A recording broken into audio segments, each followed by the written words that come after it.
Alrighty. I'm late to the party, but it's all good. So, not probably not gonna be on here very long. Because I am late. Most people expect me to be on here around around 7, but uh, so I am late. I'm running late because I had to cover someone else's shift because we had some people quit at my job. So that's why I said I'm probably not gonna be here very long. A lot of people that was probably expecting me to come on probably have already, yeah, he's not coming on tonight.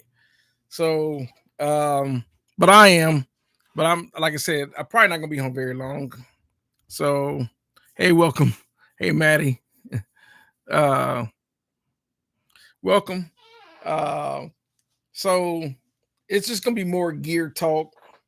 Um and so I'm gonna talk about more gear because I think people like that. Um Last week I talked about microphones, a short. I think I talked about microphones for a short amount of period. You know, dynamic microphones like the one I'm using to do this video. Uh, Tube microphones, condenser microphones, ribbon microphones, um, and a little bit about preamps. And then I want to talk about EQ and compressors because EQ and compressors are probably the most abused portion when it comes to recording. Hey, welcome, Legacy. Uh, as everyone starts to tune in, yeah, like I said, everyone's probably wondering why I'm so late. I had to cover someone's shift. Uh, I had to cover someone's shift. We had some people quit, so you know how they're like, "Can you work on Sunday?" I'm like, I don't usually work on Sundays, but yeah. So nah, I'm just And then I have to say it. Sometimes I'm just not gonna be able to do these on. So I wouldn't expect Uh, I try to do these as much as possible. So um, anyhow, I want to talk about EQ and compression is probably I think EQ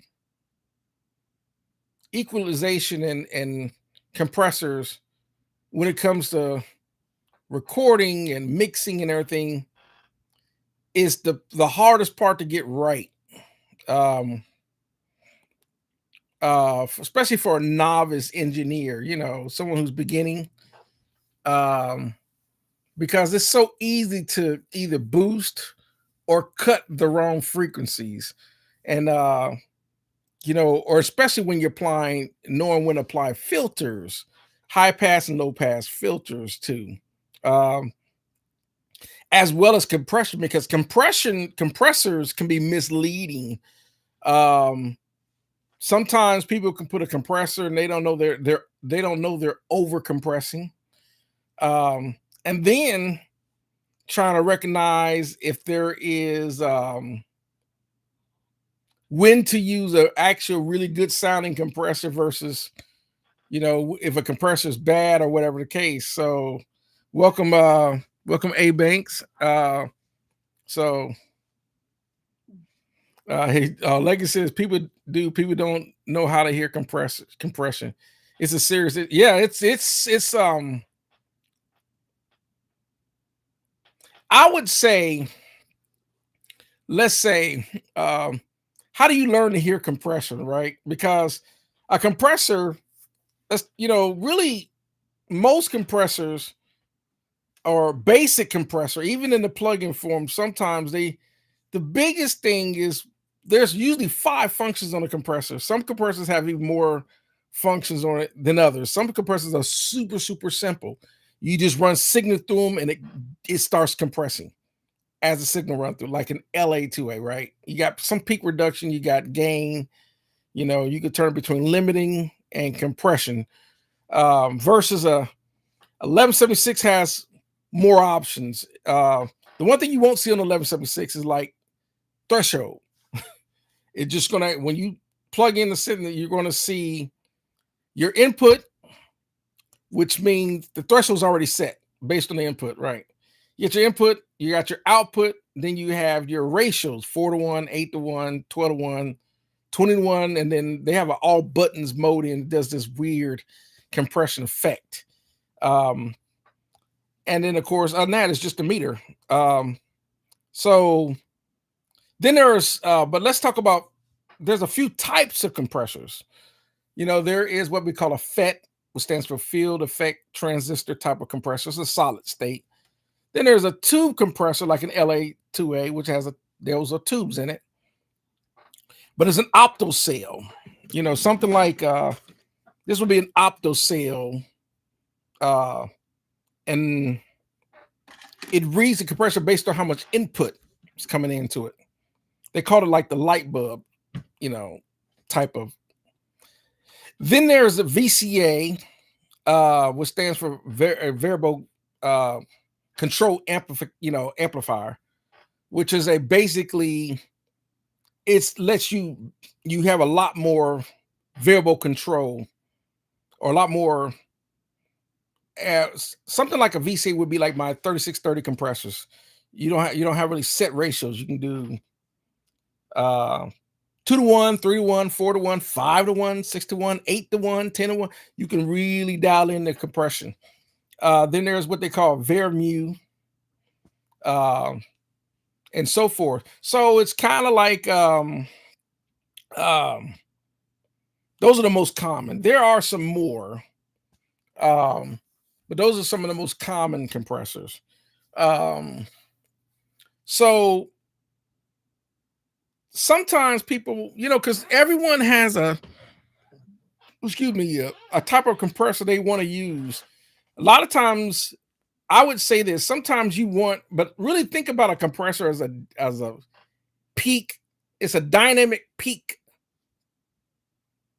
controller. So a lot of times you want to use a compressor to compress down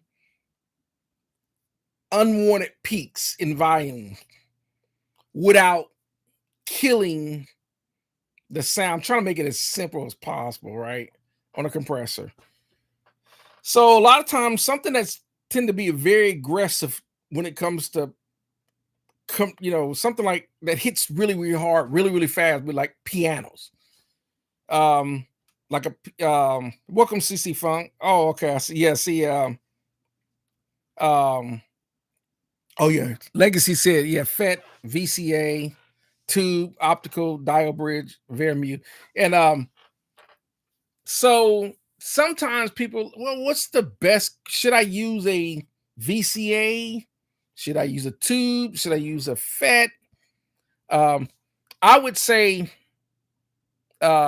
compressors are probably the hardest tool to learn, and you'll be amazed. I used to I was really watching a lot of Dave Pensado's videos.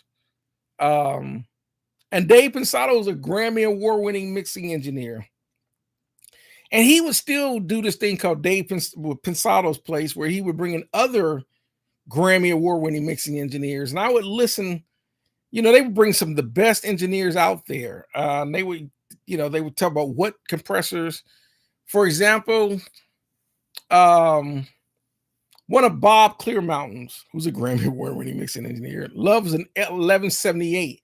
It's just basically a stereo channel 1176. Instead of being a single unit, it's a stereo unit.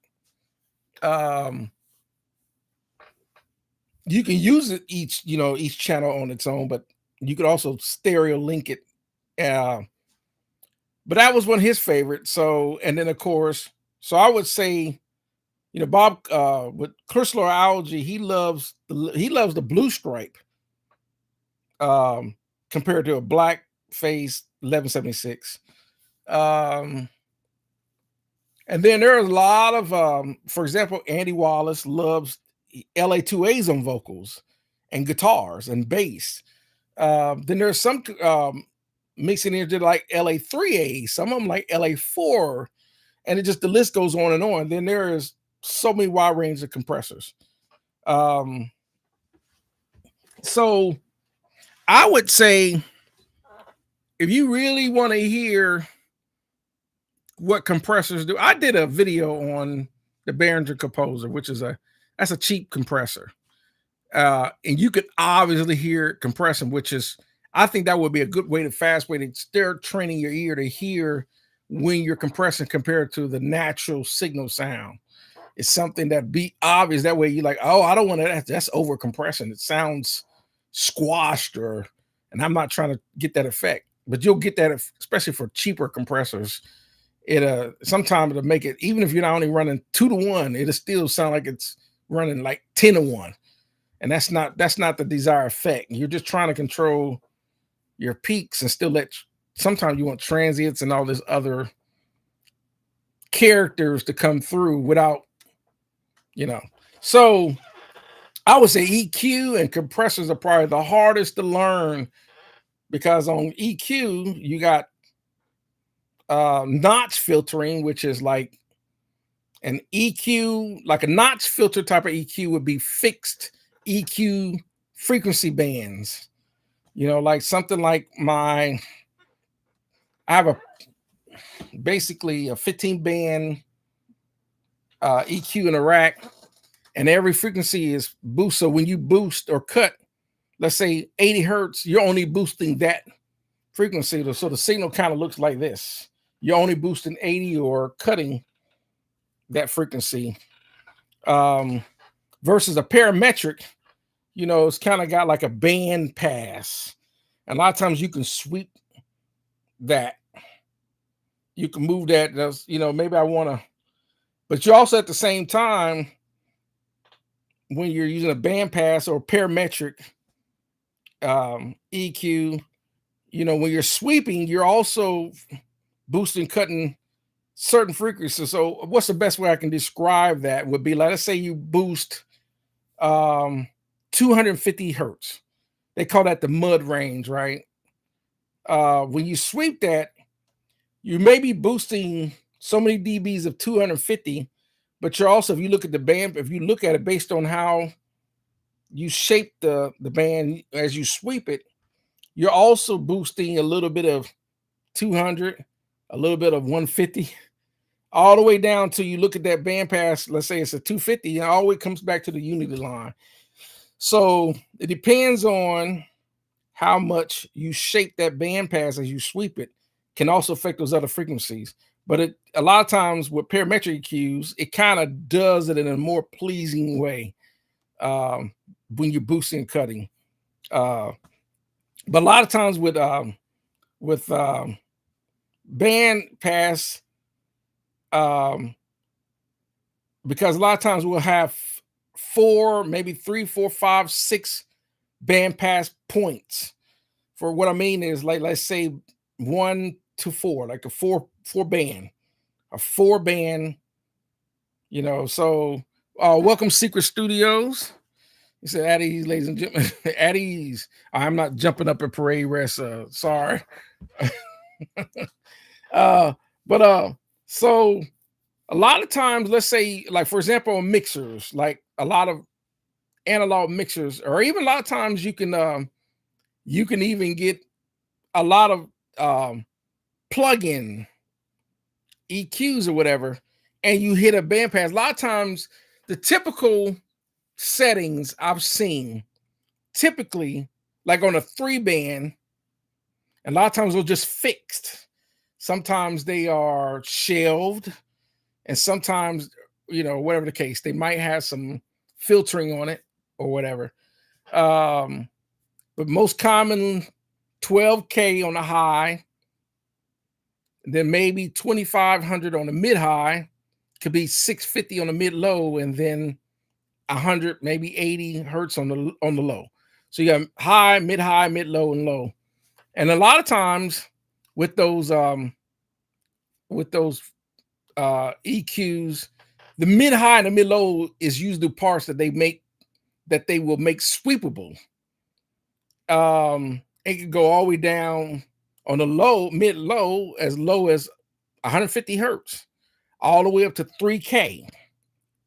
One thing I've learned in recording and in studios and all that is, I used to wonder why engineers would always talk about dB, two dBs of cutting, or 3 dBs, which is the volume level, and frequency. They would always, I need to cut 250, or I need to boost 50 hertz. Or I was always, and I get it now. Because if you get EQ wrong, that's the difference between having a nice clean mix and a very either bass heavy, mid heavy, 10ish, or even a bright, brittle, high end sounding because of the EQ. Compression, if you get that wrong, that's the difference between something sounding squashy and not clear and versus it's almost like putting a muffle if you get that wrong as well. Let's see. Any experience with Vienna Ensemble Pro? No, I do not. I do not. So I would say that's, and believe it or not, I was going back to what I was saying about Dave Pensado. And Dave Pensado would interview some of the biggest names in the business. Andrew, Andrew Sheps. He interviewed Joshua Jason, Tony Maserati, Greg Wells, Chris Lord-Alge. I mean, some of the biggest names in the mixing business he's interviewed. And welcome, DL. So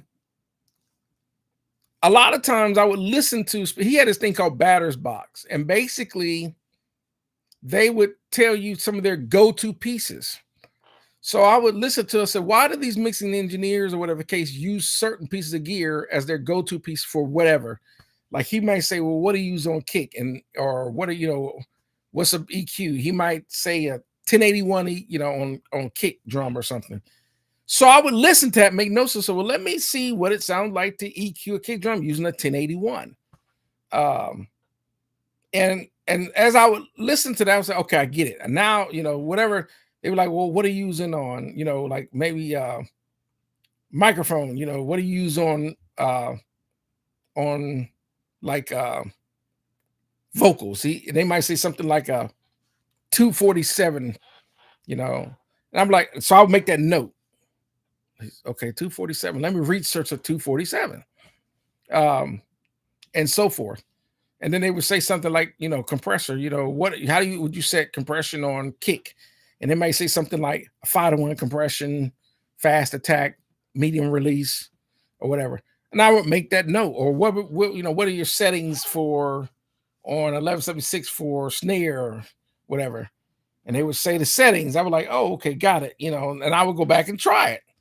And I would make little small adjustments based on just to see if it worked, because snare drums sound different, kick drums sound different, vocal sound, everything can sound different, including someone using a Marshall amp for guitar player versus someone using a Fender amp, and all that can sound totally different. And a lot of times you decide what choices I'm going to make using a certain compressor or a certain EQ or whatever the case on these different instruments or vocals or whatever. Like for example, the biggest use for vocals, like one of the compressors used is an LA28 type compressor. So I use an LA28 clone, and believe it or not, it does work. It works well on vocals. So that's what I use. So welcome. Thanks. I'm getting started a little late. I know a lot of people are waiting, because I usually get started on these videos around 7ish, but I had to fill in for someone tonight. We had some people quit at my job. So I normally am not working on Sundays, but it is. And I still ain't got a chance to give me a haircut. So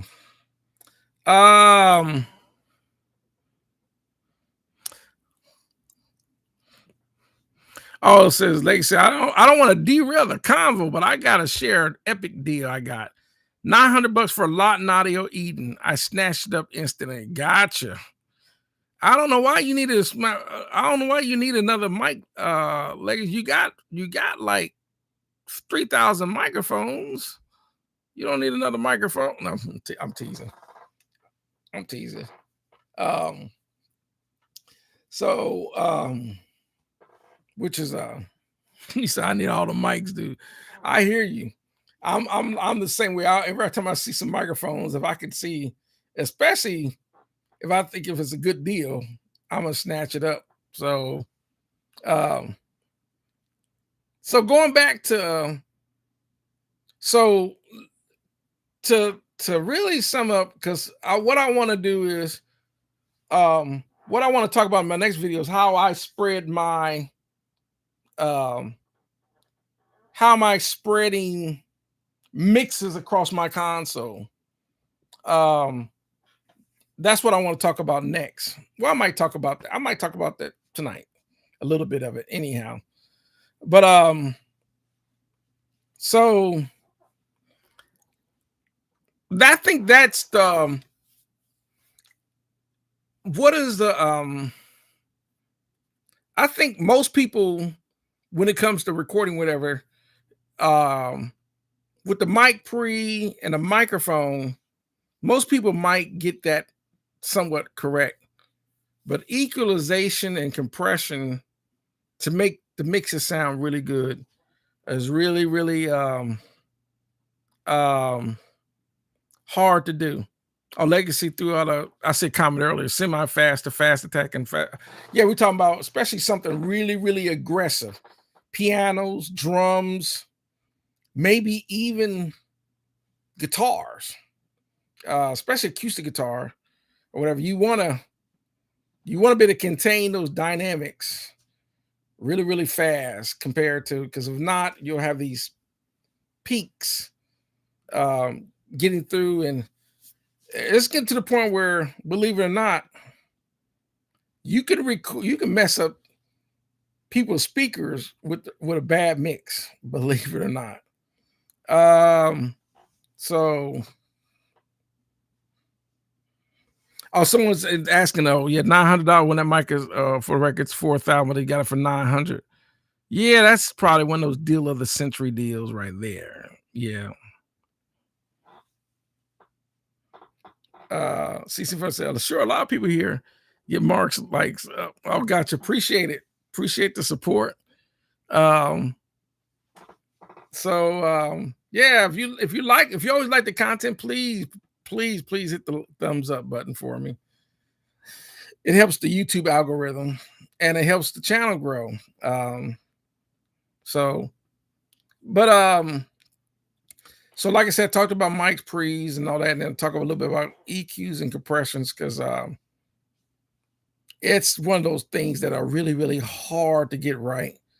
And I still, even I'm always still, because every song can, especially the instruments and the vocals and all that, you're always starting with a different mix and different tones every time you do a new song.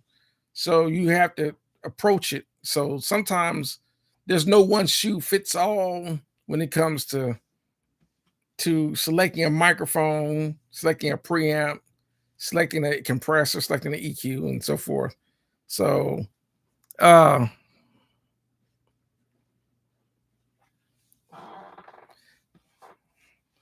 he said I'm sticking a bus compressor on my mix so people don't blow out the speakers. I got you.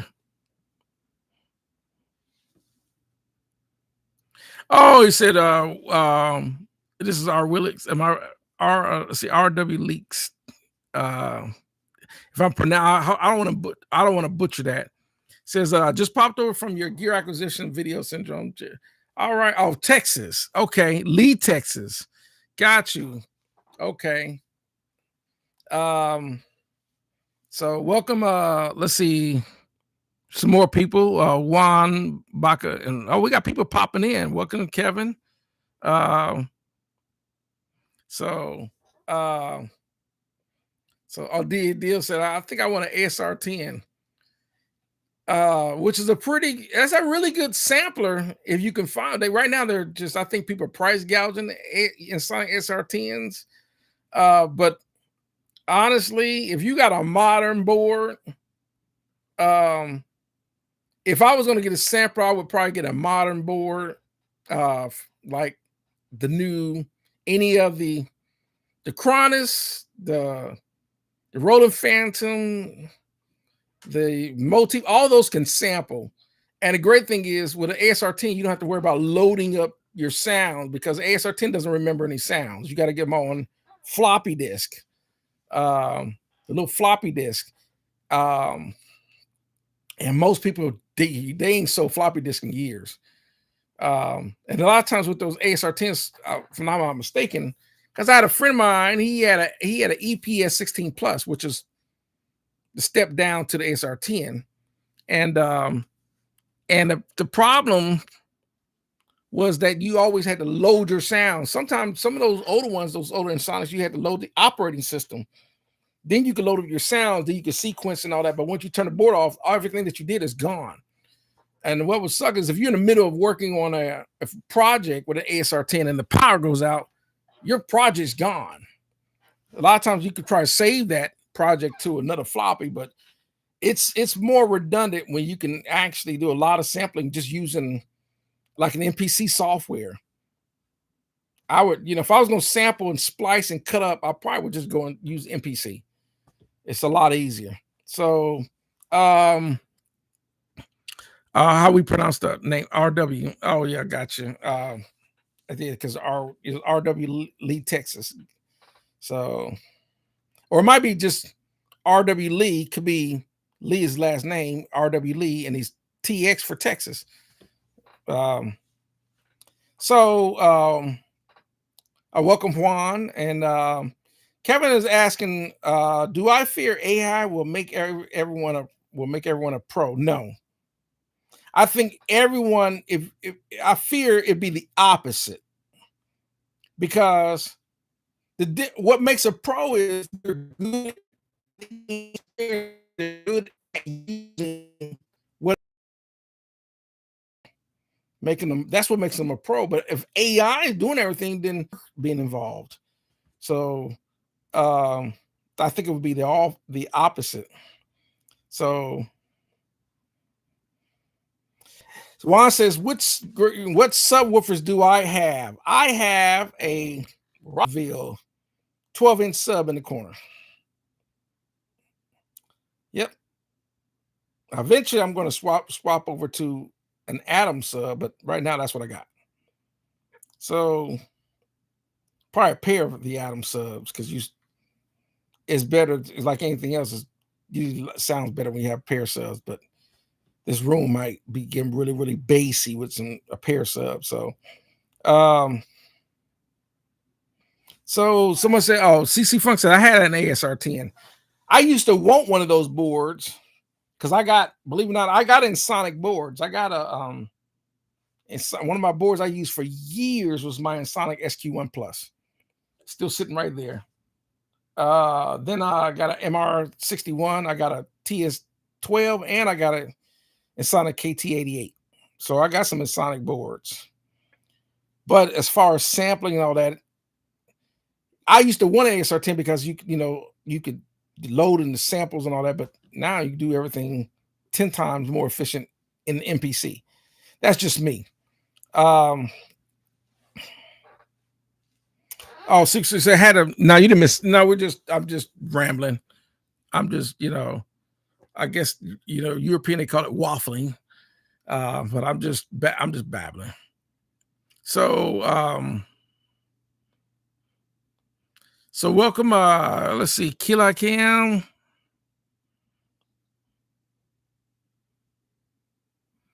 Let's see. You got a TLM 103 going into my Avalon SP30. Okay, that's what I use, the 737. I think it was VT 737 Avalon. Going into my Apollo 8. What would you get to improve that? Other than like with those 737, because it's a channel strip, not everyone all use the EQ or compressor on that. I don't really use the EQ or compressor on mine either. Um, I just like how it gives you a nice, clean, warm sound. It's not colored. It's just a nice, clean, warm, fat sound. But the only other thing I could think is if you add in an external compressor in your chain, um, and then of course try some different microphones.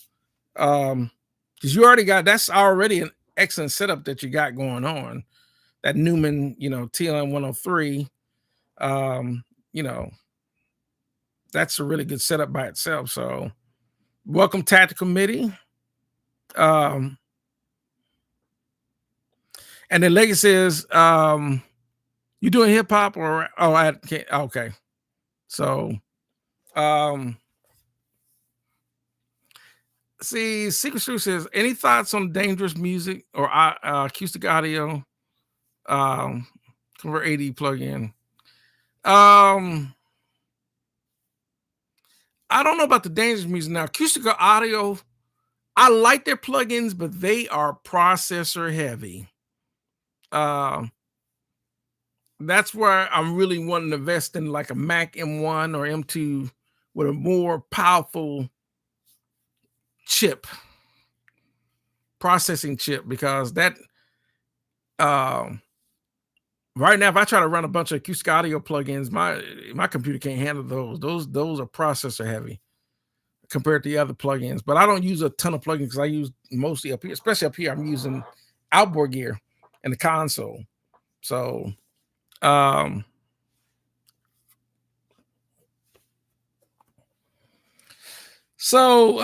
me see. Juan says, do I know the Omni piano music genre? I do not. Omni piano. I do not. I'm not familiar with that.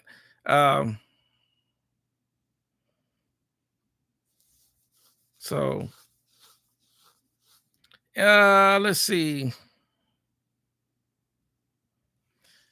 Oh yeah, I'm just gonna caveat to Killer Cam what they're saying about that. Just like I said, one of those type of compressors, an LA2A, a CL1B, or even a 1176. Something like to that extent in your vocal chain.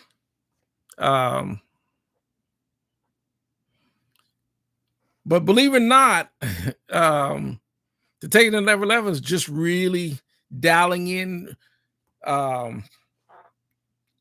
getting your front end really nailed in. That's really taking it to the next level, really.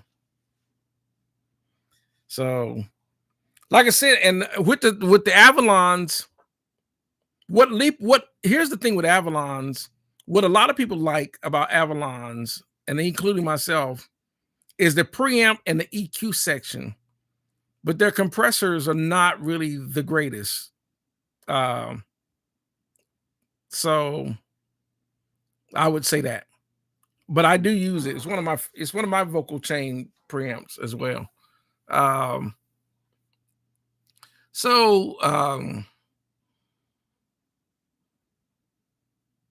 Okay, gotcha. He said, "Oh, Dio says Omni piano is dope. It's an Afrobeat. Gotcha. Okay, I'm not into Afrobeats, but okay, I'm not gonna knock it because I know Afrobeats, just like with K-pop, is another. Those are genres that are starting to become really popular. But I'm gonna tell you, here's the funny thing from being in the army when I was deployed. Excuse me. This is when I was in Iraq, and they would play a lot of music from artists from India. And of course, I couldn't, actually can't understand the words because I don't speak Hindi or nothing like that. But the music was jamming. I was blown away with the indie, indie music. I was like, wow, that Hindi, they especially they do. Of course, this is probably dated now because we're talking almost 20 some years ago. But and I was really blown away. Just like I listened to some of the K-pop to me has a little bit more oomph than J-pop. K-pop being Korean popular music versus J-pop, which is Japanese popular music. Um, thanks, appreciate it.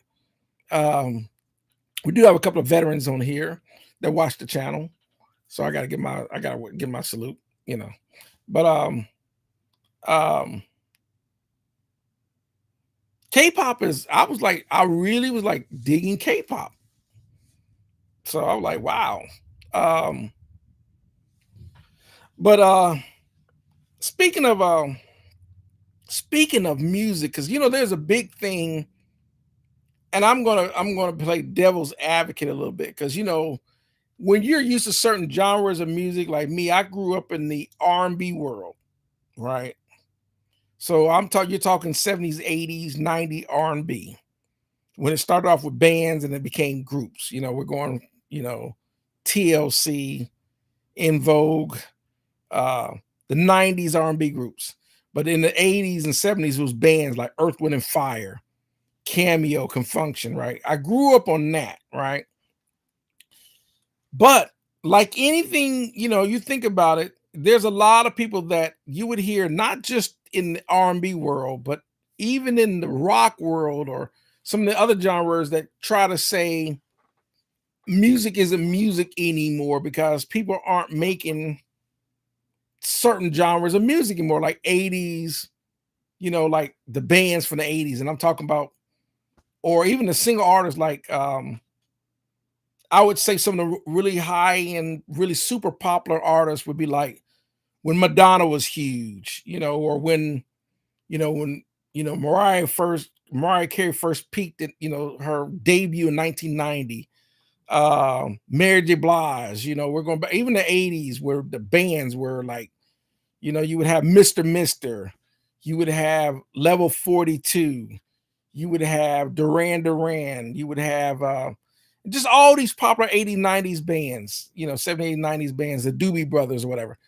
But if you think about it, let's go way before that. Let's go back to the 50s or the 40s or the 30s or whatever, where the most popular music would be like big band swing bands. People didn't, there wasn't a lot of, wasn't a lot of vocals. It was more just instrumental big band stuff. They probably thought that would never go out of style. And then it faded, then of course, you had the bebop era of the 1940s. And of course that faded. And I noticed that the time frame for most music that's really, really popular is about a decade. You go into the 50s, we're beginning rock and roll, because now we're using, the birth of electric guitars and amplifiers, right? Organs came on to play. Before, it was big band. Now we're going into just small group bands instead of just having a big gigantic string section and horn sections. Now we're down to drums, bass guitar, electric basses were coming on to play. Drum sets, and then electric guitars, because everyone was playing a lot of acoustic guitars to the invention of electric guitars. And as instruments and technology change, it changes the genre. If you notice this, and then, of course, and then that would change the dynamic of going from, artists and style of music they're going to do, going from duets or trios or whatever to, the 60s with the Beach Boys. Then the Beatles popped on the scene coming out of Europe.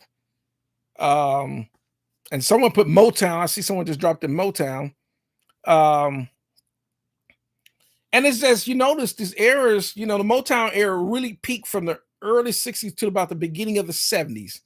Then electronic synthesizers started becoming really huge, which start changing the game. When I mean synthesizer, I'm talking about the big gigantic where you're plugging out the cables and all that. You Moog and Oberheims and all those type of, and then digital sample sound keyboards like the invention of the Yamaha DX1 in 1981. So you notice where I'm going with that. Then drum machines started popping up in the 80s, and then here come hip hop, right? Even though technically the first rap record was like that became a mainstream. That was the Sugar Hill Gang. But you get where I'm going with that. As instruments and technology, that starts to change genres of music.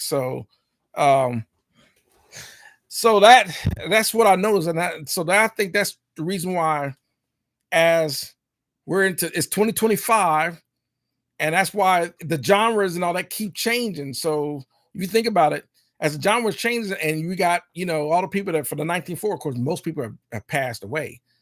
That music's not going to be popular anymore. So it's the same different. Like when I grew up, 70s and 90s, well, a lot of music just isn't popular anymore, and that's just you have to accept. That's an epic reality that music's always going to keep changing, especially with technology. Especially with DAWs and plugins and being able to do this at home. There's not really a necessity for a large format recording studio anymore unless you're just recording certain genres of music. Big giant commercial studios with big live rooms is really crucial if you want to get a band to sound right. Maybe an orchestra, something like that. But even that, you could record a band in a house now if you do it right. So CC Funk says Motown. I'm from Detroit. Yeah, Motown, Hitsville. So Craig Candor says, if I was given an unlimited budget and forced to pick one mic for vocals for the rest of your life, what would you choose? If you're now and you are never allowed to sell or trade it. If I had an unlimited budget, to me, the overall smoothness of a microphone would be like a U47. It works the most. If I had one microphone, would be like a U47 tube microphone. If I was going to choose a microphone, for the rest of my life. And I do have other type of microphones. I do have some C12 clones. I even have some 251 style microphones, but the 47 to me sounds the warmest. So Craig says, nice. I'm thinking of U40. The same thing. That's what I just said. 47. So let me see. So genres of music and things like that is going to change. No one's recording 1950s rock and roll anymore. No one's recording 1940s big band anymore. Stuff like that. So it really depends. It really does depend. So anyhow, welcome everybody. Like we said, we got quite a few viewers. Keelan Camp says, I think oh yeah, appreciate it. Think you're well. I'm gonna grab a compressor. Yeah, I think you're there. Going back to Keelan's question about, because he got a nice preamp. Like I said, the compression notes just are not yet to be desired. But the EQs are really nice on those. So RW says, I'm recording 60s, 70s rock country in a big room on a fairly regular basis outside of. Okay, gotcha. I'll stand corrected. But overall,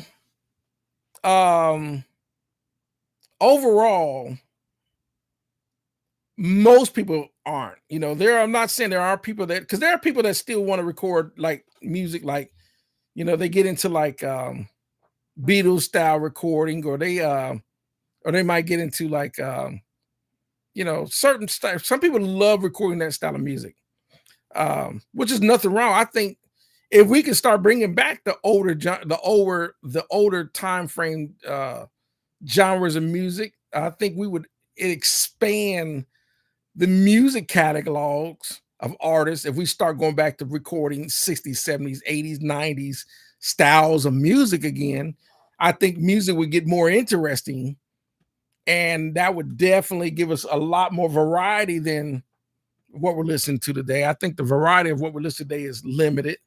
Um, so let's see.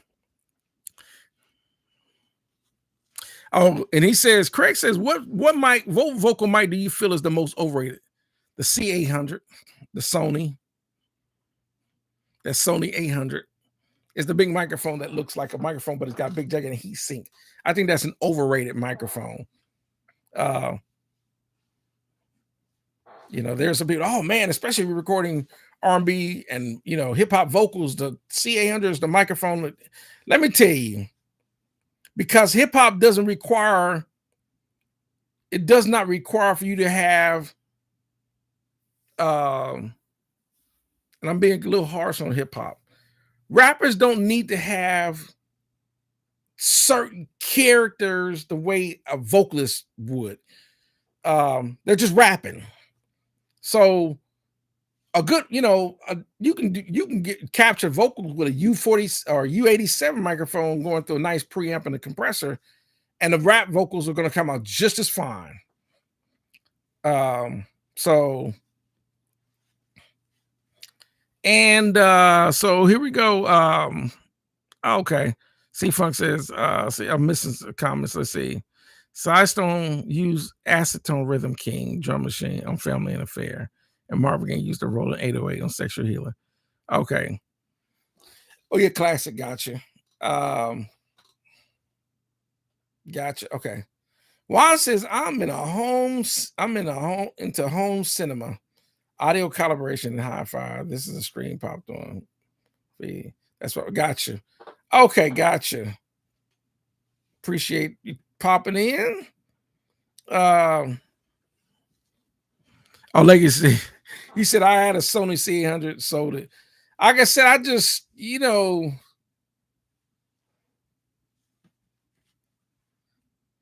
like I said, Dr. Dre, on that C800, it became extremely, extremely popular because, like anything else, when you hear someone using if you got a lot of people using certain pieces of gear, this was you would hear either Avalon 737 for hip hop or Need 1073, right? You would hear TubeTech CL1B. That would be the vocal chain, and they would use most of them use a C800G microphone for recording R&B vocals or hip hop stuff. And I'm like, no, you can make vocalists, if the right microphone to sound with the right set of combination of preamps and compressors will sound right on with the right anybody. Because that C800G, like any other microphone, may work on a C800G may work well on Mariah Carey, but it's definitely not going to work well on Mary J. Blige. They have two different vocals characters. So welcome, Right Sound Studios, tuning in. So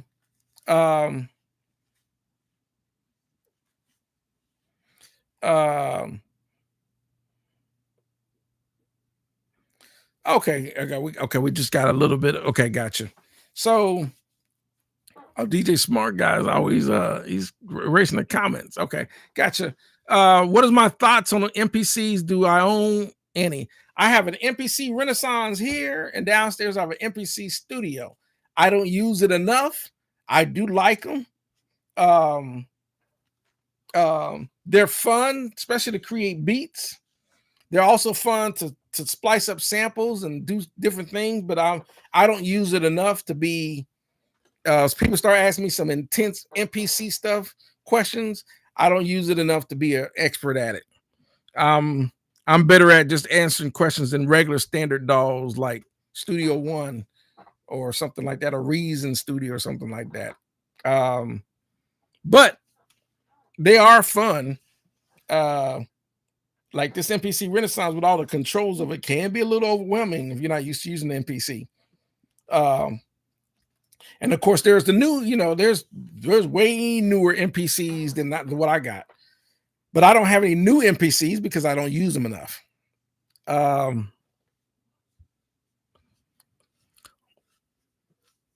So, oh yeah, yeah. Here's the thing: when when Legacy Shredder says something and he doesn't agree, is because he has more experience of using certain pieces of gear that works for him. But I've always said that what works for one person may not always work for someone else. That's the beauty of recordings. Like, you might go into one recording studio and they have an API Legacy console, but you go in another studio and they actually may have an SSL. It's kind of like, if you ever listen to this video, when it comes to gear, I was watching the video. This is when Al Schmidt was alive, and Al Schmidt said he will not even touch an SSL. He said he don't like them. He won't even take work with an SSL. He prefers a Neve, which is perfectly fine. And Al Schmidt is a Grammy Award winning mixing engineer. He was, rest in peace. He's probably had, I don't know, some of the top names in the business, but we all know that an SSL is not an SSL console because he don't like them, that they're bad consoles, because some of the best mixing engineers in the world use SSLs, and some of the top studios use SSL consoles. So we know it's not an SSL. It's just that some people, it's no different than like a car or anything else. Some people prefer to drive a Camaro Z01, while other people prefer to drive a Dodge Challenger Scat Pack. Other people prefer to drive a Mustang Shelby. It's choice. So that's all that is. But it's kind of like anything else when it comes to consoles and gear and everything else. I do have some Neve style preamps. I have some Avalon. So be like, well, the Neve style preamps will be better on vocals than the Avalon. And I'm like, no, I like my Avalons. I think the vocals come out sounding amazing. But then I got a 610, right? I got a Universal Audio 610 preamp. But I also have some Joe Meek preamps behind me as well. I also have some ARP MPAs preamps. I also have some Persona Studio channels preamps. So it varies. I also have, which is basically an API clone style preamp, which is the Tone Beast. And I've listened to vocals being recorded through the Tone Beast, and that was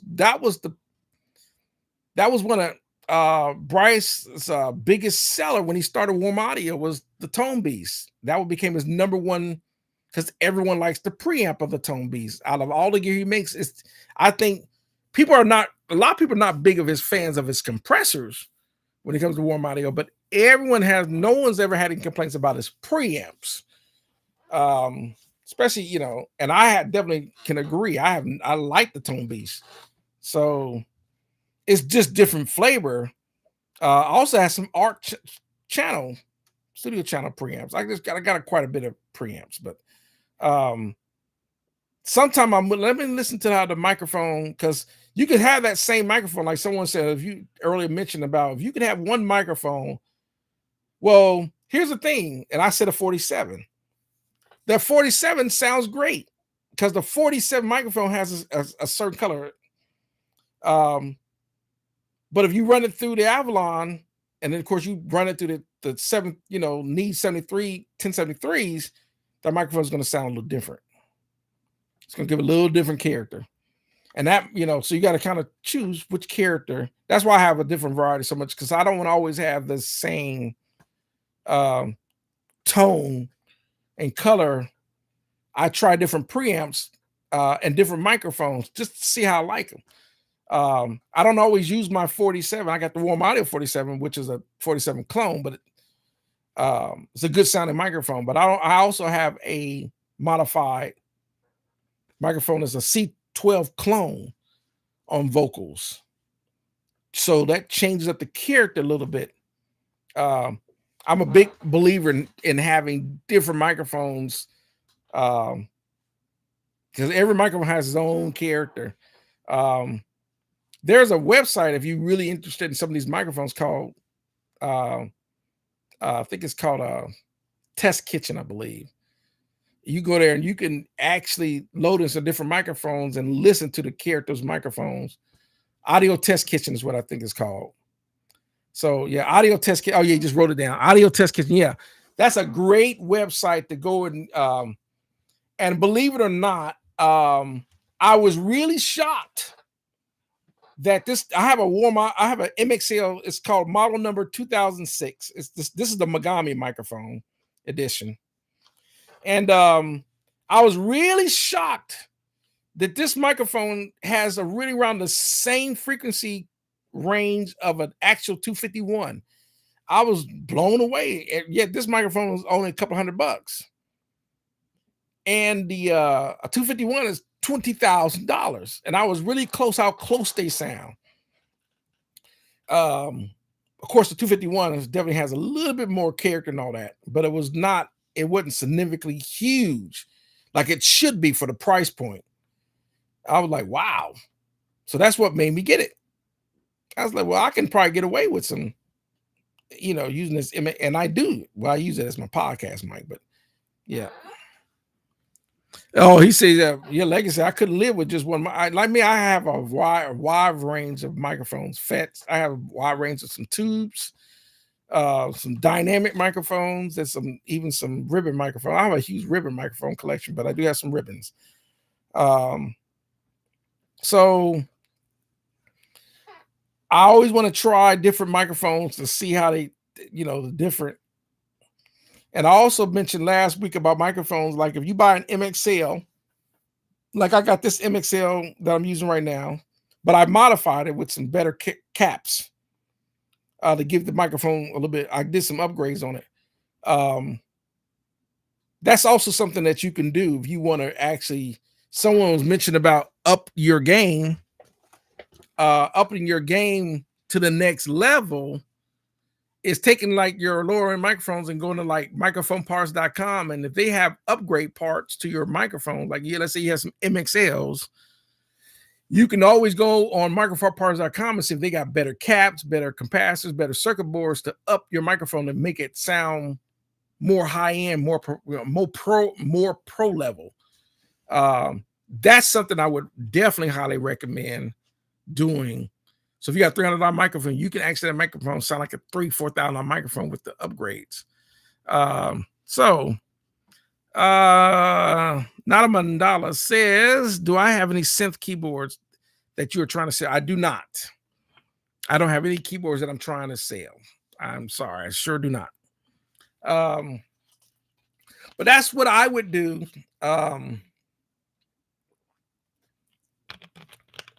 If I was going to, and believe it or not just your microphones. If you got some gear, like every piece of gear that I bought, that have tubes in it, I've upgraded. I got, especially with a lot of Mueller tubes, but I also has the Groove tube. I put some Groove tube tubes in my the 12AX7 keyboards. So what keyboard would you probably recommend? Leggett Shredder said the Cronus probably. Yeah, the Cronus is is one of my favorite. I got a Cronus X I got downstairs. I would say the Cronus is probably one of my favorite boards. Second behind that would be my Yamahas. And then of course, definitely my Roland, but I also like my Kurzweils. But that Cronus is a beast. But I also got to hand it to Roland Phantom, the Roland Phantom. That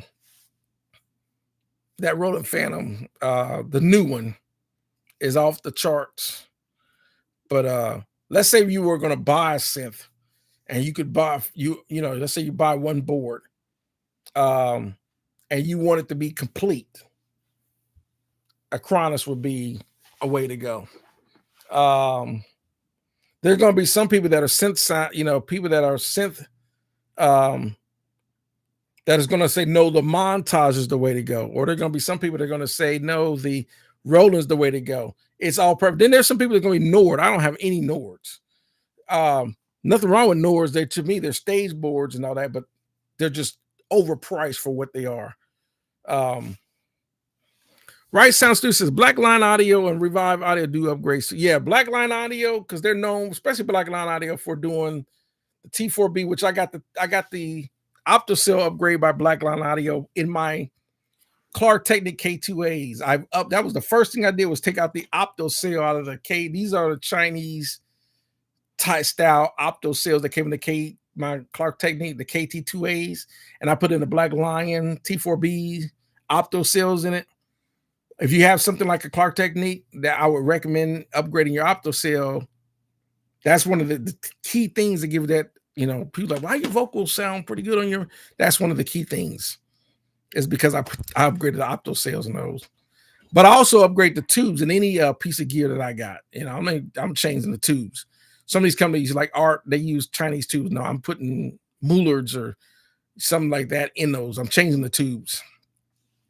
Right Sound Stu says Moog all day, every day. I don't have any Moogs, but that's really cool. I always wanted to get a an Oberheim, an actual OB Oberheim. I just don't have any room for any more keyboards. I have the plug-in version of the even though Behringer actually makes a really good clone of it called the UBXA by Behringer. Because to get a really good authentic Oberheim OB analog synth like that, probably $4,000, $5,000, $6,000, just like the Jupiter. Or is it the Juno or the Jupiter? Roland Jupiter from the 80s. Super. But that's always one of the classic synth board like that Oberheim. I just like the fact that, when I go in there, because I was big in changing parameters when I'm on some of my first earlier boards. Like I would go in there and the Jupiter. I was really big in, let me see how I can manipulate the sounds, changing some of the filters and the envelopes and the high pass filters and some of these sounds that really get some interesting, to make some really fat analog bass sounds. I would do that. So that's what I love about classic boards, because some of them sounds just cannot be emulated.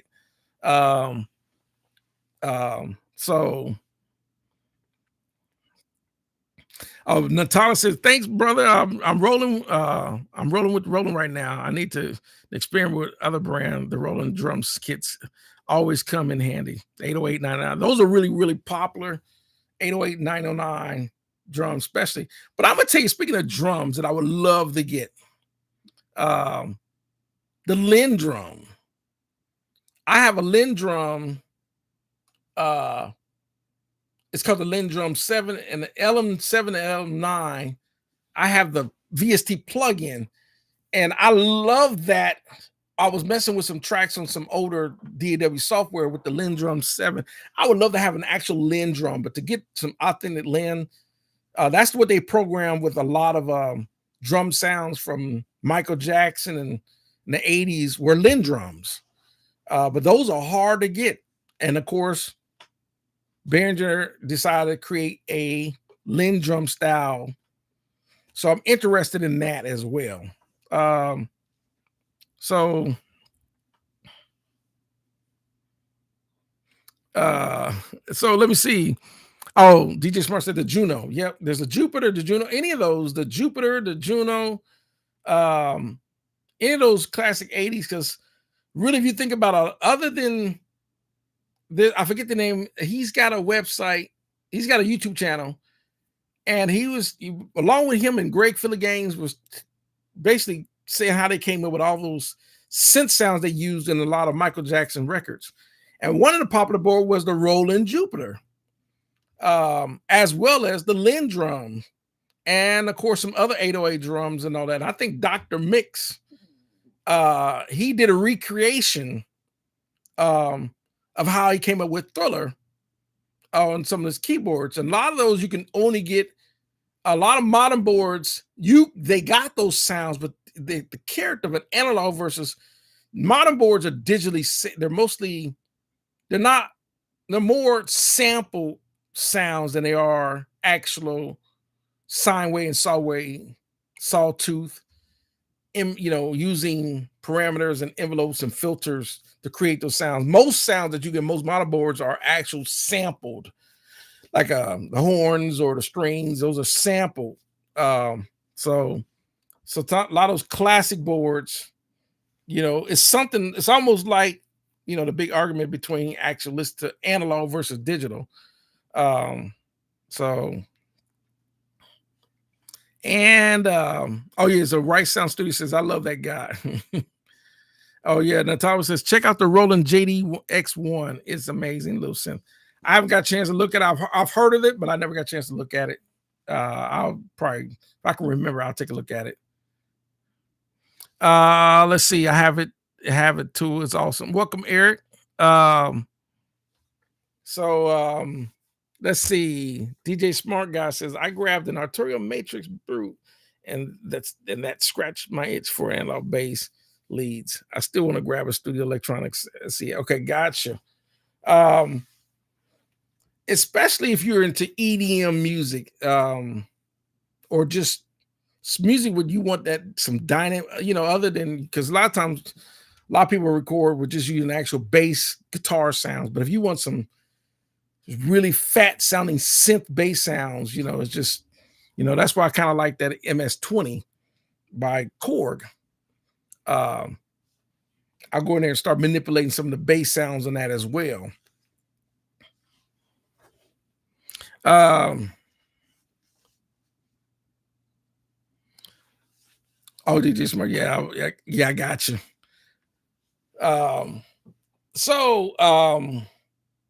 Like I said, I was just before I wasn't going to be on here very long. I got started late, because I had to work and cover someone's shift. But like I said, I was talking earlier in the video about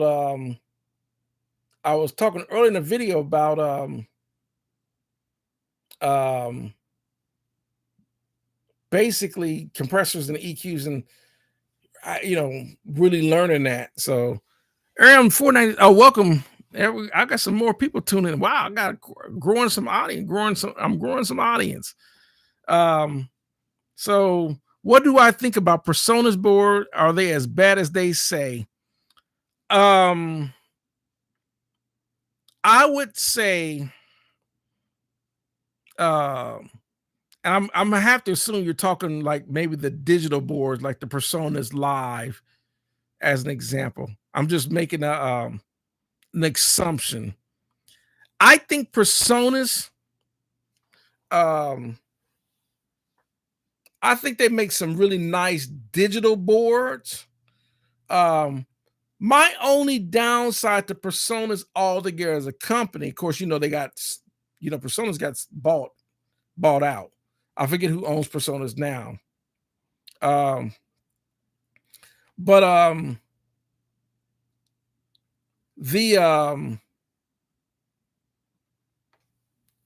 not really too big on their plugins that come in the Personas board, because I've listened to the Personas board and I've listened to a lot of their plugins. Like they have the Fat Channel and they're different, a lot of the plugins that come in those boards. And then I've listened to the plugins and a lot of those patches that sounds that come in, like the Behringer, especially the Behringer Wing. And I think when it comes to the sound quality and those plugins that come in the Behringer, I think they got a leg up on the Personas. But I think the Personas, for any digital board, it's a very diverse board. It does a lot of stuff. We got one at our church.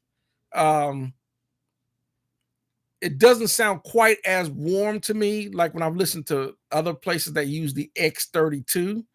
The X32 seems to sound a little bit warmer to me. But that's just, and then again, of course, at my church, we got people that don't know what they're doing either. So I just a sad part, because like, well, why don't you in there? Because I can't run the sound and be the musician too. It's just, you can't, it's but if I was going to buy a digital board, which I have a Yamaha, I have an older Yamaha digital board, but I've already listened to Personas live, and I've listened to the Behringer wing, and the Behringer I would rather get a wing. But Fender, someone said, yeah, Behringer got, yeah, Fender bought out Personas. So oh yeah, Legacy he already beat me to it. Like I said, I was going back. The Promise to me was like, for example, one of Personas's best product ever. Because I used to look at the audio interfaces, and I just, after I got my Antelope and my Mark of the Unicorn Motu interfaces, I'm not even looking at any Personas interfaces. But I made a video on this, on why Personas always discontinue their gear. They discontinue something way too fast. The best product that Personas have ever made was their preamp. It was called the ADL 600 and the 700. And the 600 was basically a 2-channel preamp, and then the 700 was basically a channel script. And they put a lot of thought and process into that preamp. And I'm like, that is one product they should have never discontinued. Now, everyone knows Personas, their Studio One software became super huge. A lot of people that were pretty much pissed off at Pro Tools switched to Studio One. And they switched to Studio One. A lot of people, and of course, they were switching to Logic and other DAWs, Reaper, but Studio One was one of those that people switched to. And I'm a Studio One user. But that was probably, if anything, it's like with any of these companies that make preamps, like Universal Audio, Universal Audio make their 610 and their 6176 and pieces of gear, and you can still get them. Just like, all the companies that are making clones of the 1073s, Heritage Audio, Ventec Audio, STEM Audio, Warm Audio, everyone's making a 1073 preamp. And of course, Avalon has always made their VT737 preamp. You can still get them. They're still expensive, but you can still get them. Now, why Personas would get rid of the ADL, that was their best high-end preamp, makes no sense to me. So, oh yeah, he already Legacy already beat me too on the ADL 600. He beat so that's the thing what I think about Personas boards. That's a long answer. I think they're very intuitive. We got one. If you can find one, if you want one, but they're really good boards. I just think that when it comes to other digital boards, of course, Alan Heath has the QU32, or there's the Midas M32, or if you really want to step your game up, the Alan Heath D, like the D-Line 7000, if you got big bucks like that, or even the Digico. The Digico is probably one of the top end. That's one of those kind of digital mixing consoles you see running those kind of consoles at like the Grammys. They're going to run a Digico board. They're running those high-end type of digital consoles if your pockets are that deep. Something like Personas Live, the Behringer X32, the Yamaha TF digital boards, the Allen and Heath Q, those are considered entry-level digital boards. Even SSL has a really intuitive digital board. Even Harrison has a digital console. But that's kind of my long thought process on Personas. He said Rice Stu says Digico is now under audio. Wow. Wow. Okay. Okay. But the high end, if you really want to spend the money on a digital board, like me, let's say I was going to buy, let's say I was looking at a board, and I wanted to buy a digital board, and I'm just going to size something interesting. I'm not going to do any big functions. I'm going to do something like, small club venues or something like that. The Behringer Wing, or I would get the Behringer Wing, or I would get the Midas M32, something like that. That's what I would go with. Um, Nothing against the Personas board, but that's what I would go with. Uh, so other than that, since I see some other questions about synthesizers, who on here has quite a bit of VST synth programs that they like? I'll tell you mine. I have the Chord collection, which I like because it's basically quite a bit of the Chord boards I already own, like the Triton. I don't have a Triton Studio, but I do have a Triton. I have the Chord Trinity. I do have of course, the Chord Cronus, the Chrome, and all that when it comes to boards.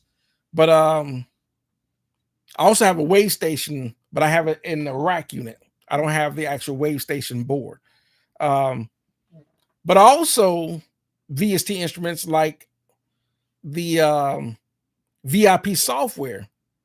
I also have Analog Lab 5 because I have the Arturia Keylab MIDI controllers synths. But I also have Synth Anthology, which is another. So I would love to know who all has what VST instrument programs are y'all running. Okay, Legacy says I use Arturio's collection and Contact. Contact is really popular. I don't have any Contact software, but I hear about it. And then Aaron, let's see, Aaron said the Cronus is way overdue for a refresh. They just that's my favorite synth board, the Cronus.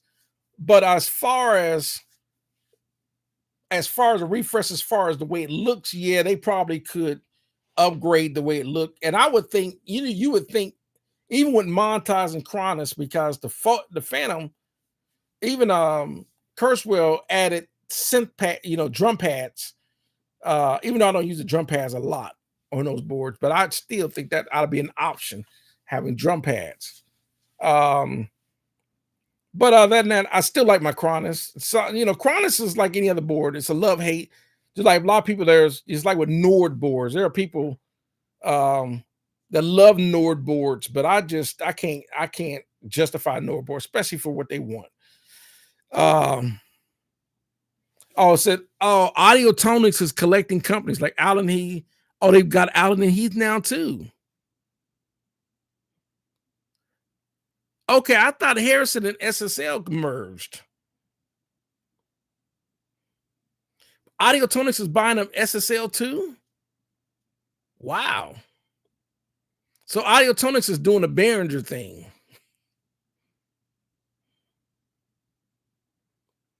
Oh, he says, is that why SSL products are not being made in China? Yeah, like to me, and no knocking on people that want to, especially like the SSL Origin, but if I was gonna get a large console, a large analog console, I would just rather get an old SSL console, like an SSL 6000 or something like that, and modify the amplifiers to be more, so they're not killing up all the power and require for me to run this ridiculous amount of HVAC. That's what I would do. I would just rather get an old SSL like a 6000, get it recapped, and just go that way, or find me a DVR console older. That's what I would do. I just wouldn't. The SSL Origin never appealed to me. Just like I'm not feeling the new Harrison console. I would just give me the old classic Harrison, the S32 console. Yeah, right. Sounds. Yeah, I just don't like the Nord Prime. Me either. I mean, I was out down at Guitar Center, and they were saying, when I was looking at the Montage, because the Montage, the Mod X M boards that came out, and I was like, let me go down here and see what the hype is about the new Mod X M boards, these synthesizers. And the guy comes over to me. He says, "Hey, what about the Nord?" And I said, well, I went up there and I said, okay, He said, "Well, how much? You know, the new Nord State is, Guitar Center, they want $59.99 for that board, right?" I'm like, so I started doing this. I said, "Well, I have a Roland Phantom, EX. I had some, the Korg Chronos and all that." So I started saying, "Well, does the Nord have touchscreen?" He was like, "No." Can the Nord sample? He's like, "No." I said, can I do 16 track sequencing with audio recording? He's like, "No." I said, can I do 16 part layering? Create, scenes like you can in the Phantom, or a performance motor like you can in the Yamaha Montage. He's like, "No." Okay, does the Nord even have a touch screen? Like a big giant touch screen, so I can, manipulate. He's like, "No." I'm like, "Then why would I want to spend $6,000? What's a stage board?" Well, I'm like, any board can be a stage board where it can layer. Well, like, all the boards can layer. So make the $6,000 price tag make sense to me, right? And he couldn't. He just kind of, yeah. So I can layer the montage. Plus the montage, I can, with the super knob and all to do all this other stuff. I can do that in the Chronos and in the Roland Phantom. I can sample. I might have that board and may want to lay down an idea and they can't get into a DAW or whatever. I might want to lay down an idea right quick. I can do that in the Phantom. Or I can lay down in the Chronos. I can lay down some ideas and record audio. You can't even do that in the Nord. Make the price make sense to me. But anyhow, so going on to like I said, dude went to go check out the Origin. I mean, like I said, they won't fit 60 grand for that Origin. And I'm like, okay, for that kind of money, and now don't even get me started on the Neve 8424, whatever. But I'm like, for you want 60 grand, I can find me $25,000. I can find me a 48 channel SSL. They're selling on like Reverb or whatever, Vintage King or whatever. Get it recapped and still get the bus compressor and all the dynamics on each channel. And it's a big board, but if I'm going to go that route, that's what I'm, 25 grand, spend another 15 grand getting it recapped and or whatever, 20 grand or whatever, get it commissioned, all new cabling and all that, and have that a console that created millions of hits on an original SSL. I would rather go that route. That's just me. My thoughts on two AD converters on the 3.5K, which you currently would like to own, which are reliable staples in most commercial studios. I'm sure they burrow. I'm gonna tell you for under three, basically $3,500 is I have the Antelope Orion, and you can get an Antelope Orion right now. You can get one on Thomann for $29.55. It's 32 in, 32 out. It also has Maddie and Dante capability to get up to 64 channels of I/O. I currently have an Antelope Orion. I'm still running the Gen 3, but that's running because I run 24 channels out. I run, because I don't record multi-track in, but I do record a multi-mix out. So I got all 24 outputs coming over that Antelope into my console. Also, downstairs for input and output I/O is around $2,000 is Mark of the Unicorn, the 24 AI and the 25 AO. They're older systems, but it's 24 inputs, 24 outputs. And those two combinations, converters run you about $995 each for the input. And so that's about $2,000. You get those channel counts. That's what I have downstairs. So that, and the Antelope Orion is in a lot of top end commercial studios, is the Antelope Orion. So there you have it. What else? Oh yeah, right. Sensor Safaji's. Nope, not too much. Yeah, I think we're going back to the Nord. Oh yeah. It says they're good, but way too expensive. I get a Yamaha YC88 instead. Yeah, that's which is, or even the Roland RD 2000. If you're gonna get a stage board, I would just go to Roland RD 2000 route. The Nord pianos are not blowing away the Yamaha or the Roland pianos. They're not.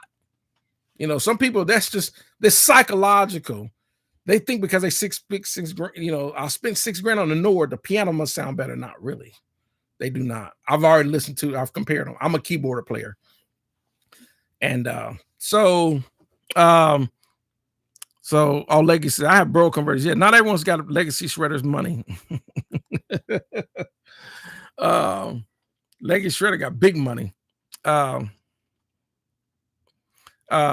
Antelope Orion, the Galaxy, those are $6,000 units, but they are solid units. I have the Antelope Orion. CC Fun says the Nord can't do a lot. Yeah, exactly. Like I said, I don't see the hype in the Nords. I just, I'm like, okay, everyone's talking about what about the organs? Well, I play an actual Hammond C3. I play it every week. If I was gonna get an organ, invest in some money organ, I'm gonna get a real Hammond with a real Leslie cabinet. That's just sorry. All right, so I really want the Lynx Aurora, but they're double in price. Yeah, the Lynx Auroras they're solid. They are really good converters. But like I said, for the best bang for the buck and the conversion and the audio conversion and all that, and those Antelope, for the best bang for the buck, it's hard to beat an Antelope Orion for the price and get the channel count. I haven't seen any other interface on the market that, for the channel count. And he said, I have an Orion Gen 3 going to 500, looking to get in the flavor side, the 80. I gotcha.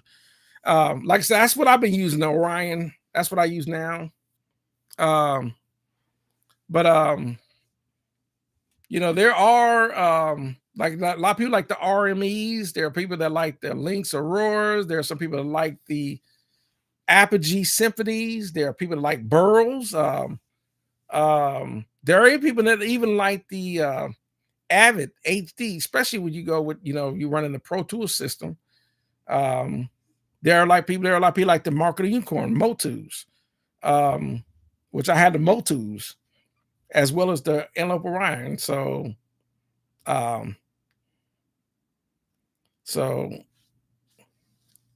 Legacy says you're not gonna waste the time, get different. You're not gonna get better.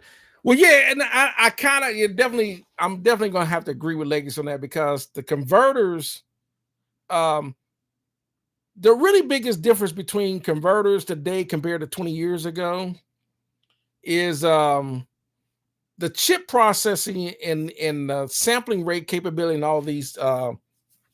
It's really about how many channels can these converters can handle, and how much your PC or Mac can handle nowadays. That's all it really is now. But you're not, because most of them can go up to 192 sampling rate and all that. Most computers can't handle 192 sampling rate. But the sample at 192 versus you're not going to hear versus 96, you're not going to hear,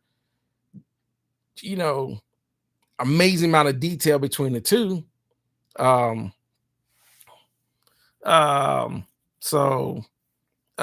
Let's see. Right Sound Stu says, I was looking at Aurora N2, and saw the price going out. Yeah. Only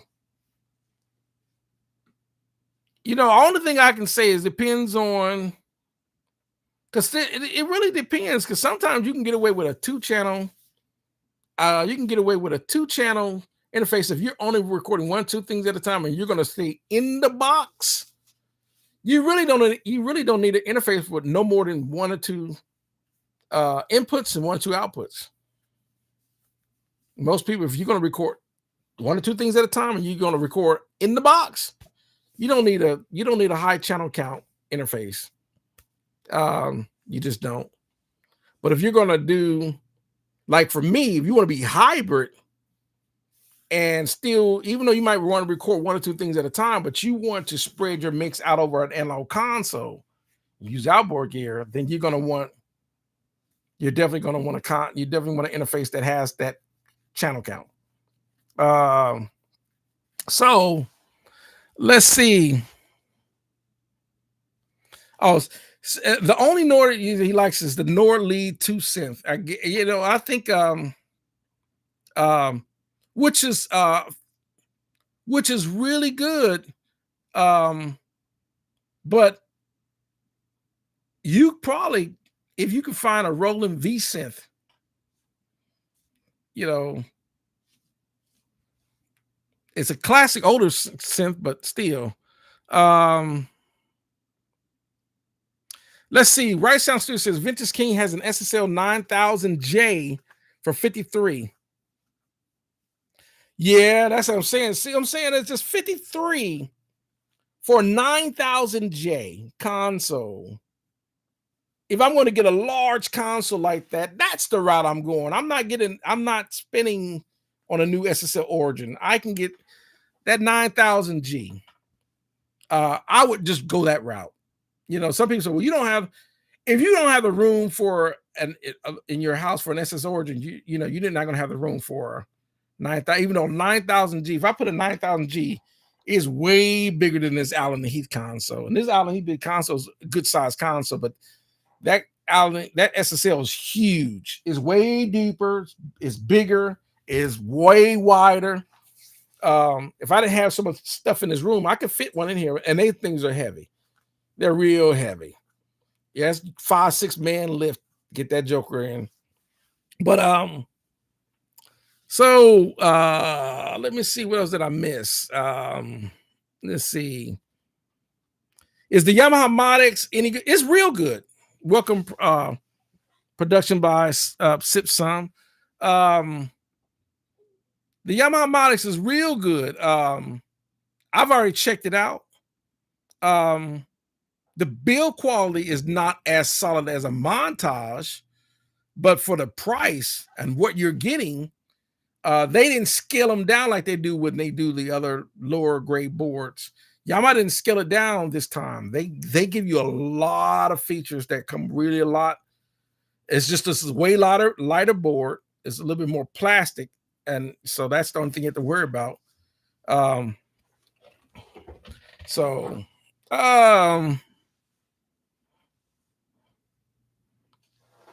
Oh, somebody says the possible, the tear. They're talking about the price. Oh, the Prism, the Prism. Yeah, we're talking the Prism converter. So let me see.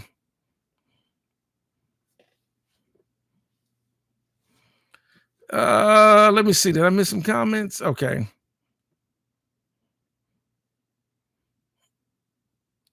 Lynx Prism is what they talking about. Yeah.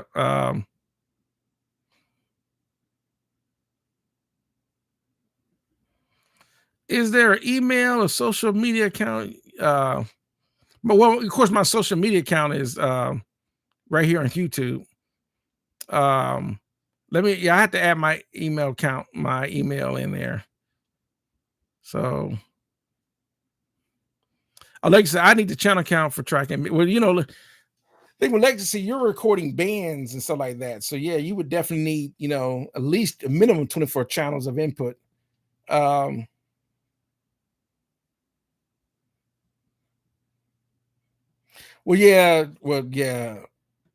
just 4 or 5 years. How about 50 to 60 years of corporate greed?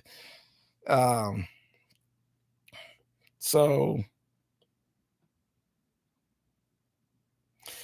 right says dimensions 186 inches. That's pretty big by 54 0.5 inches deep and 43 inches high. For layman terms, you think about it. If you think about how big that is on that console, a 9000G, right? Or 9000J, 186 inches. Well, 1 foot is 12 inches, right? So if you think about that, 6 feet, right? It's 72 inches, right? That's 6 feet. So we go another 84 inches, that's 7 feet. And if you double that, you know, from 74, and now we're 104, 148 inches. That's 14 feet. Add another, you do the math, so have it's almost 20 feet. That's huge. Then 54. Let me see. This one is about 20, almost 20. I think it's 30 inches. 54 would bring this all the way out to here. So it's 20 feet by 54 and 43 inches. We're talking, because we already know what, 12, 24, 36, almost 48, almost 4 feet high. That's tall. That's huge. That's a big console.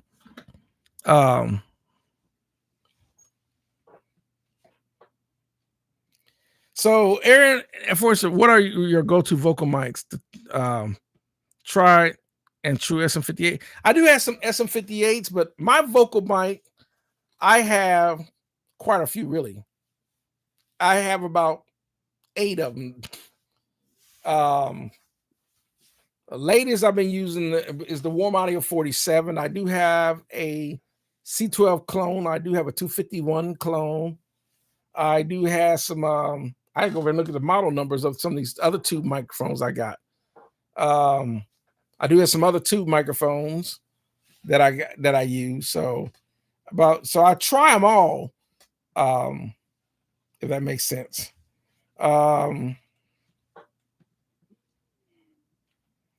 So let's see what else. I got 3 extra buckets for the patch bay and 1 producer desk. The patch bay could be extended in the producer. Yeah, I gotcha. Like I tell you one, believe it or not, and of course, this is requiring to go in a little debt, right? This is requiring going a little debt. If my room in here, if I had double, if my bonus room was double the size, you best believe you would see a large format like one of those SSL or Neve in here. And I definitely had the option of buying a Neve VR console. My biggest fear of not buying that console, and they wanted, I think, 20 grand for it. The reason why I didn't get it because I was like, the Neve VR console they're super, super heavy, and trying to get it in his room and having the room. That was my thing. I was like, I don't have the room. This Allen Heath takes up enough room as it is, but I really wanted that VR. And I wanted to get it. I just didn't have no room. And I was going to get an excellent. Y'all would not believe how much this recording studio went out of business. Of course, they sold the VR, but you would never guess how much they want to sell the VR console to me for. And I was going to buy it. I was really going to buy it. And I was going to say, well, I would just put it in storage. And I did, I don't want to leave it in storage. You know, the weather. I don't want, change in temperature and all that start, corrosion and all that to get on the, the channels and then of course, the VR is probably, it's not 186 inches that big, but it was sitting at about 12 feet, so, and of course it's about 50 inches deep and about 40 some inches high, so it's a big console, and I think probably weighed about 1,200 pounds. So you're talking at least 5 people to lift that joke, 5 to 6 people. Someone put Right Sound Studio 15 grand. I would, believe it or not, it was half of that. This recording studio got into a lot of financial problems, and they were trying to move gear fast. They were trying to move gear fast, and we're talking all the staple pieces of gear.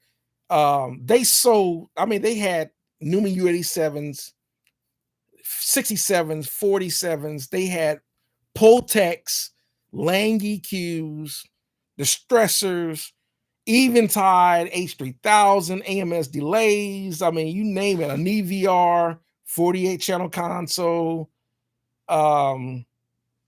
You name it. I mean, Genelec monitors. They had some Osbergers in the and I'm not gonna name the studio because they're gone. The building, this is years ago. But $7,500.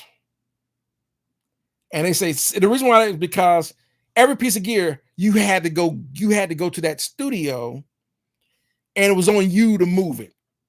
And I was thinking, I was like, man, I was gonna get a U-Haul. And I was like, this is my house. I live in a house. I said, I got no way. I would need at least 6 people to move that.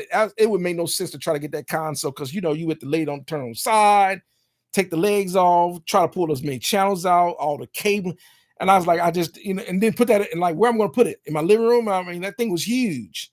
I had no room. So I was like, and of course it's gone. This is years ago. And so that was $7,500 knee VR console. That was like one of my dream consoles. And yeah. So yes, $7,500. And I really almost pulled the trigger on it. So, I missed the question. Jazzy LaMail says, I have a question. When you're tracking at your studio, what are mainly tracking vocals or bands? Are you using all of your hardware? Or are you going straight into the box? How I track my signal flow is I still go into a DAW like 90% of us, but the way it is this is partially the way you would go into any commercial studio. Like I got a patch bay that's acting as a patch panel that all my stuff will be plugged into that. And that goes into the patch bay over there on the corner. And all the patch bays are then routing through the console. That way I can start plugging in gear to create signal chains. And then that would then come out of the console, direct out from the channels into the patch bay, which then goes into the interface, which is my Antelope Orion, which my DAW sees it. That's how I track. And I do it for if I'm playing the keyboard parts, if I'm doing the vocal parts, or if I'm going to lay down guitar parts or bass parts. That's how I do it. I plug into a patch bay, which routes to the patch bay through the console into the interface that goes into the DAW. So that's how I do it. Now, I'm not tracking a band because I've not set up a recorder band because this is in the bonus room. So let's see. Oh yeah, right person. What? Yeah, $7,500. Yeah, but what made me stop is because that console's so big, and I don't have the room. If I had the room, you best believe it would need VR. It would have been a neat VR up in here, without a doubt. Oh, Black on Purpose T said it will not guarantee a hit record. Sometimes we get hung up on the equipment. Yeah, that's like anything in life. It's kind of like that's like anything like J-Lo. I got J-Lo on my wall, Mariah Carey, and Mariah Carey can go in the studio tomorrow. She can go in a studio like Electric Lady out of New York or Hit Factory, Criteria Studios, right? Just because you go in there, we ought to know that music is going to hit with people or is not. So there ain't zero guarantees. So, but when it comes to gear, one thing I can say about gear is naturally better quality gear definitely helps the recording for sure, without a doubt. So, without a doubt. Now,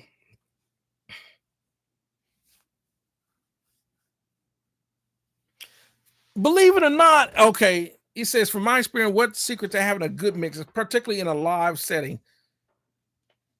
Well, live settings can be tricky because the hardest thing to contain in live is feedback, right? Because the room acoustics in a live setting, you have to really know what you're doing. A lot of times, you can get there and you can start running the white noise or whatever, or even pink noise, because you're going to get bounce. You're going to start getting reflections bouncing, and the same thing. This is the reason why dynamic mics are one of the more preferred choices than a condenser mic, right? It's easy to contain feedback issues with dynamic mics, whether they're cord or cordless. You're going to get, because you start getting all this reverberation bounce, the drums, they're trying to, when they're miking the drums, you're still going to get a lot more bleed. So a lot of times you want to start using gates on drums. Use a lot of gates, even on the vocal mics and all that, because you got guitar cabinets that are mic'd. You might have the drums of the mic, you got vocal mics, you got stage wedges. So a lot of people start doing in-ear mixes and start just running ear, putting in-ear mixes. Some musicians don't like the in-ear because you can't get the reference of the surrounding of hearing what's around you when you got, buds in your ear, whatever. But that's the hardest thing. Other than that, and on top of that, your front of house compared to your stage mix. Let's say you're running a couple of wedges. You got a wedge by the keyboard rig, the keyboard, there's like left, backstage left, back might be the keyboard, backstage right might be the bass player, front right, you might have the guitar player, or there might be a keyboard rig or whatever the case. And then of course there might be off to the side, background vocalists, and there might be a stage wedge there. You might have some front stage wedges, which are the the monitors up front. You got maybe 1, 2, 3, 4. Depends on how big the stage is. Then you got your front of the house, which contains your, you might be running I'm drawing a blank on different names of speaker. Let's say Yorkville speakers with subs. And then you got your front of house mixing console up there. And he's using mostly using digital consoles now, but that's the hardest part about live mix. But other than that, a lot of times, like we use auxiliaries to send to like delays, reverb units. But in the live stage system, a lot of times auxiliaries are used to send to different speaker systems. So, and so forth. So there's still some auxiliaries to send to effects, delays, and stuff like that. Then also a lot of times you might have matrices and other channels to put reverbs and effects for the vocalists. Like there might be a little bit of reverb, a little bit of delay for the vocalists and so forth. But yeah, that's the thing with live. Live, it can be tricky. The biggest thing out of all of that is just getting your getting the drums to sound right. If you get the right drum mics, a lot of people like to use like a D12 or something like that on a kick or whatever. Maybe SM57s or Sennheiser 421s or whatever on toms or whatever. SM57s on snare. They might use SM57 or SM58s on guitar cabinets. But you gotta, like say, you got bleeds. A lot of times it gets complicated with live. But yeah, that's I hope that makes sense. So yeah, it's complicated because the ambience and the acoustics of the room can play a crucial part in live. So I hope I didn't help a little bit. So Terrence McGee, if you were putting together a 500 series rack strictly for producing beats, what type of modules would you load with it? For beats, I don't think I would use a bunch of 500 series modules for beats. I would probably use 500 series in lieu of 19-inch rack gear. But if you're doing beats for like hip hop and stuff like that, you're going to be perfectly fine with plugins. I wouldn't do a whole lot of stuff, except for maybe a few compressor, a couple of preamp 500 series, something like that.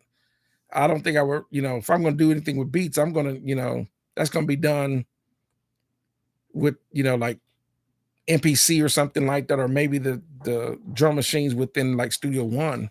And then I'm just going to use plugins when it comes to beats. But I was going to use that 500 series to load up if I want to do vocals, maybe, and some nice compressors, stuff like that, some nice mic pre's in a 500 series. That's what I would do.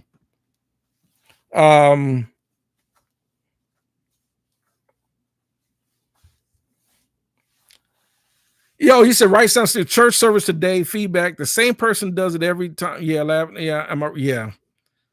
Yeah, and it's just you like for church service. Um, for my church, just what's frustrating is they run a sound, but they're so complacent of just coming up there and just turning the board on, and then they don't even get levels. They just turns, they don't. I mean, when I mean get level, like to make it sound like dynamic, like you would hear it in a professional concert, even though it's a church. You want to get this high end pro level sound. It's just turn it on, turn on some faders, and just go with it. The vocal mics be just ridiculously over loud. Nothing's blended. Um, it's just yeah, and I just deal with it every Sunday because it just never, you know, like today, the vocal mics were just ridiculously too hot, and y'all must be deaf. They can't hear, they can't hear to what to make something sound like a professional mixed product. Even at church, it's a lost cause. I they don't know, they don't have an idea about compression, you know, using delays, using they're clueless, and it's sad because the people that come to church are they're so acquainted to listen to inadequate sound. It sounds normal until you actually go to a place that actually have the sound sounding right. Then it's like, then they're like, well, how are they getting it? Because the people at that place, that church, actually know what they're doing. Them people actually went to audio engineering school. That's why their church sound like it does. Um, yes, I have musical. Yeah, they don't know. They don't know if you hear feedback. They don't know the difference between. They don't know the difference between if I go. Woo, they don't know what frequency range that is in feedback. If I go versus if I go, most of y'all gonna say, "Oh yeah, that's pushing about that's I don't know 500 hertz of feedback." Let me whatever or really really low end. Yeah, everyone knows that's 150. Versus that's probably about sitting about 4K. That's too much. One mic is pushing 4K too hot. And using an RTA real time analyzer, realize that frequency is too hot. Let me find that microphone with the RTA. Oh yeah, mic number 13. That's the one that's pushing 4K too hot to get that feedback. They don't know how to do that. Let me use a gate or whatever the case. Let me use an expander. Whatever. Let me, whatever the case. They don't even know how to use VCAs or VGA or vocal group or DCAs. They don't know how to get that. They don't know how to send the auxiliaries and whatever and use the right compression. Well, on this vocal, I'm just rambling because my church is frustrating, and it's a lost cause. So on the sound, it really is. It's a lost cause. So anyhow, that's going to do it for this live stream. I really appreciate I really do appreciate everyone tuning in. Thanks to everyone for tuning in. It's gotten pretty late here on a Sunday evening. Christmas is coming up, so I hope everyone is going to get what they want for Christmas, especially audio gear that you're looking for. I hope you're looking to get some. Oh, Aaron, yeah, he said Aaron 49 it said it's a universal experience. It's only, I hate to say it, and I get it with the smaller churches or even the medium churches, but most of them just don't want to pay high-end audio engineers like the bigger mega churches. Like, for example, Lakewood Church would nowhere near the not only the video, the audio quality.